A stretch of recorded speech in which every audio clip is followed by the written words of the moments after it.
una familia. Esta familia vivía en Francia. Eran muy ricos y poderosos.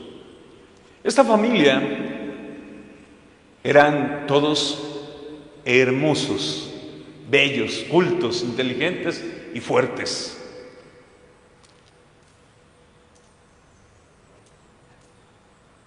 La mamá murió primero. Su hijo, Bernardo se llamaba su hijo.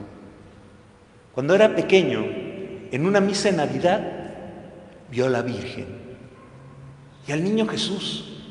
Él se estaba quedando dormido en la misa. Como llega a pasar a los niños, ¿verdad?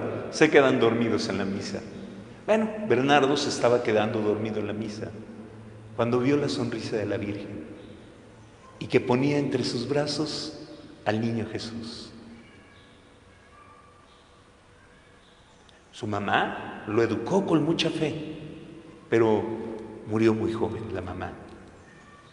Y entonces Bernardo, que era rico y guapo, fuerte, muy fuerte,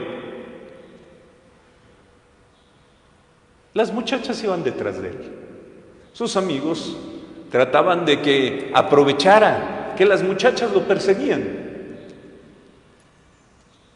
Pero un día Bernardo tomó una decisión. Habían fundado un monasterio, el monasterio de Cluny. Este monasterio lo había fundado un monje que es santo, San Esteban. Y San Esteban estaba muy triste, porque su gran obra, una gran obra de oración, de contemplación, no tenía seguidores. Los monjes, había años que no había entrado ninguno. Pero Bernardo los veía con amor y cariño. Y después de hablar con San Esteban, se decidió, tenía 22 años, voy a ser monje en Cluny. Cuando se lo dijo a su familia, su papá dijo, por supuesto que no, eres un muchacho talentoso, inteligente, rico. Sus hermanos dijeron, ¿qué vas a ir a hacer a perder tu vida? ¿Qué no ves que las muchachas están detrás de ti? Toda su familia se opuso. ¿Y él? ¿Qué hizo? Sus amigos le decían, no pierdas el tiempo, no hagas eso, disfruta la vida. ¿Y qué hizo Bernardo? Empezó a hablarles de lo hermoso que era Dios, con 22 años. Y empezó a hablarles por qué quería ser monje. Todos sus hermanos, su tío, después su papá, sus amigos. El más chiquito, después de escucharlo, también quería ser monje. Llegó al convento con 31 compañeros, convencidos después de escucharlo, por qué él quería ser monje. Su hermano era pequeño, y su hermano pequeño, cuando vio que se iban de monjes, les dijo, ¿pero por qué me hacen esto? Así, ustedes se van al cielo y a mí me dejan en la tierra. Cuando creció, también se hizo monje. El papá, años después se haría monje, era viudo, pero se había quedado a cuidar su fortuna en primer momento. Su hermana se había quedado para cuidar a su hermano. Un día, ella y su esposo y su papá, todos se van a hacer monjes. Se les conoce como la familia que llegó al cielo, la familia elegida por Dios, porque muchos llegaron a ser santos, no solo San Bernardo, muchos de sus hermanos, de sus hermanas, de sus primos. Su tío incluso fundó una congregación religiosa enorme que defendía a los peregrinos que iban a que iban a Jerusalén. Los templarios, los famosos templarios, han escuchado de ellos, ¿verdad? Hay muchas películas de los templarios. Su tío, motivado cómo hablaba Bernardo, fundó la congregación de los templarios. Decía San Bernardo, esos monjes, porque eran monjes, no eran soldados, eran monjes. Esos monjes con cara quemada, que van a cuidar a la gente que va de peregrinos a Tierra Santa. Muy bien. Bernardo entró al convento y, como ven, empezó atrayendo a mucha gente. De hecho, se le va a conocer como el melifluo. Todas sus palabras eran dulces. Quizás solo San Juan Crisóstomo y San Agustín han sido mejores predicadores de él en toda la historia de la Iglesia. Sus escritos son muy hermosos. Convencía, le decían el quitanovios, porque cuando una muchacha veía a San Bernardo acercarse a su novio, sabían que se acababa el tema del noviazgo. Todos los que hablaban con Bernardo se iban al monasterio. En su vida, hablando así directamente, convenció a 900 jóvenes de hacerse monjes, uno por uno. Y de hecho, llegó a los 25 años, entró de monje a los 22, y a los 25 ya habías llenado el monasterio. El fundador, San Esteban, le dijo, tienes que fundar nuevos monasterios, y lo mandó a fundar un nuevo convento, un nuevo monasterio. Él buscó un lugar que fuera inhóspito, difícil, un valle lleno de sol, Claraval, el Valle Claro, donde sus monjes tenían que trabajar arduamente. Hoy el Evangelio dice, hay que trabajar arduamente para llegar al reino de Dios. Y Bernardo hizo que sus monjes fueran arduos. ¿Saben cuántos monasterios? El primero lo fundó a los 25 años. ¿Saben cuántos monasterios fundó San Bernardo de Claraval? Directamente o mandando discípulos a fundar. 300 monasterios. Imagínense que un monasterio en esa época era una verdadera ciudad. 300 monasterios. Y él lo que quería era orar y dedicarse a orar. Pero era una época de muchas guerras y los papas sabían que cuando Bernardo iba ante los reyes que iban a entrar en guerra, ¿saben qué pasaba? Se lograba la paz. Por eso Bernardo nunca pudo estar en paz en su monasterio. Los papas y los reyes le suplicaban que fuera a distintos lugares a predicar la paz. Y en todos los lugares donde predicaba, causaba ese efecto. Todo el mundo se quedaba embelesado con su capacidad de predicador. Un día, en uno de estos viajes, una monjita le escribió y le dijo, creo que estoy equivocada. Siento que Cristo me habla. Y leyó lo que escribió la monjita y le dijo, yo voy a hablar con el Papa. Y le dio permiso el Papa a predicar. Es Santa Hildegard von Bingen, la santa de la que es devoto el Papa Benedicto XVI, porque era la mujer más culta de su época, una gran mística. Ya he hablado en otras ocasiones de Santa Hildegard. Él la inspiró a seguir adelante. Un día llegó un monje. Él se quedó viéndolo y dijo, este monje tiene mucho futuro, mucho. Y entonces le dijo, ¿con qué quieres ser monje? Le dijo, sí, vas a ser el carbonero. Te vas a dedicar a fabricar carbón vegetal. Y lo tuvo mucho tiempo así. Y el otro obediente era el carbonero. Y hacía todo lo que Bernardo le decía.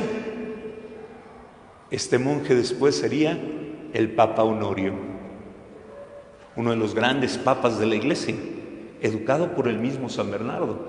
Porque no solo su familia llegó a santa, mucha gente que llegó a convivir con San Bernardo llegó a santa. ¿Cómo se hacían santos? ¿Qué hacía San Bernardo? ¿Cuál era su reflexión? Cuando entró al convento, se quedó embelesado. Veía el monasterio del Chíster y decía: Bernardo, Bernardo, ¿qué haces aquí?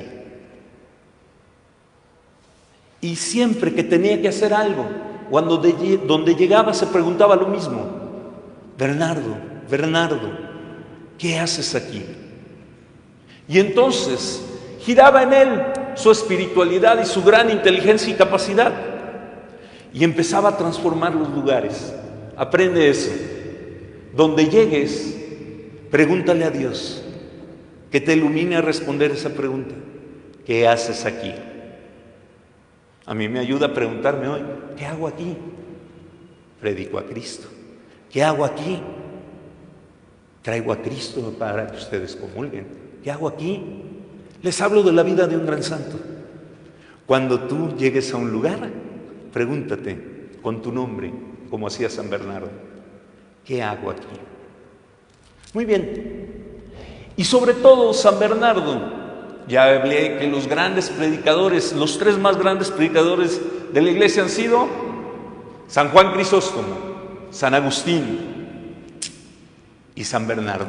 Pero San Bernardo fue el gran predicador de la Virgen María. Nadie ha hablado tan bello de la Virgen como San Bernardo. Él decía: tú no eres tan santo como podría serlo si no eres devoto de la Virgen María. Nadie puede ser tan santo, nadie puede llegar a ser santo si no es devoto de la Virgen. San Bernardo vivió una vida intensa y murió como si hubiera vivido 100 años a los 65, fundando 300 monasterios, habiendo educado papas, habiendo hecho a toda su familia, a muchos de sus amigos santos, inspirando a quienes considera la iglesia doctores de la iglesia, y sobre todo propagando profundamente la devoción a la Santísima Virgen. Hoy quiero terminar este momento de reflexión con una de sus oraciones más bellas. Se llama Mira la estrella, invoca a María. Los voy a invitar a que la digamos juntos. Pónganse de pie y junto con San Bernardo digamos a la Santísima Virgen, reflexionando estas palabras. Todos. Si se levantan los vientos de las tentaciones, si tropiezas con los escollos de la tentación, mira a la estrella, invoca a María. Si se agitan las olas de la soberbia,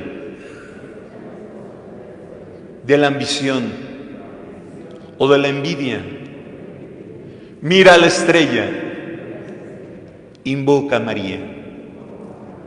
Si la ira, la avaricia o la impureza impelen violentamente la nave de tu alma, mira a María. Si turbado por la memoria de tus pecados, confuso ante la fealdad de tu conciencia, temeroso ante el juicio, comienzas a hundirte hasta el fondo de la tristeza o en el abismo de la desesperación, piensa en María, en los peligros, en las angustias, en las dudas. Piensa en María, invoca a María. No se aparte María de tu boca, no se aparte de tu corazón. Y para conseguir su ayuda intercesora, no te apartes tú de los ejemplos de su virtud. No perderás el camino si la sigues, si le ruegas, no caerás en desesperación, no te perderás. Si en ella piensas, si ella te tiende las manos, no caerás. Si te protege, nada tendrás que temer. No te fatigarás si María es tu guía. Llegarás felizmente al puerto si ella te ampara. Mira la estrella, invoca a María. Y San Bernardo también nos enseñó otra bella oración a la Virgen. Acuérdate, Dulcísima Virgen María, que jamás he oído decir que ninguno de los que acuden a ti han sido desamparados. Es el gran poeta de la Virgen María. Vamos pues a presentar nuestra fe a Dios. Vamos a tener esa certeza que en medio de las dificultades de la vida, María nos acompaña, como nos enseñó San Bernardo. Y si espantado, dice la oración, por tu soberbia, por tu ambición o por lo horrible de tus pecados, busca a María y también busca la confesión. El Padre Marcelo está confesando.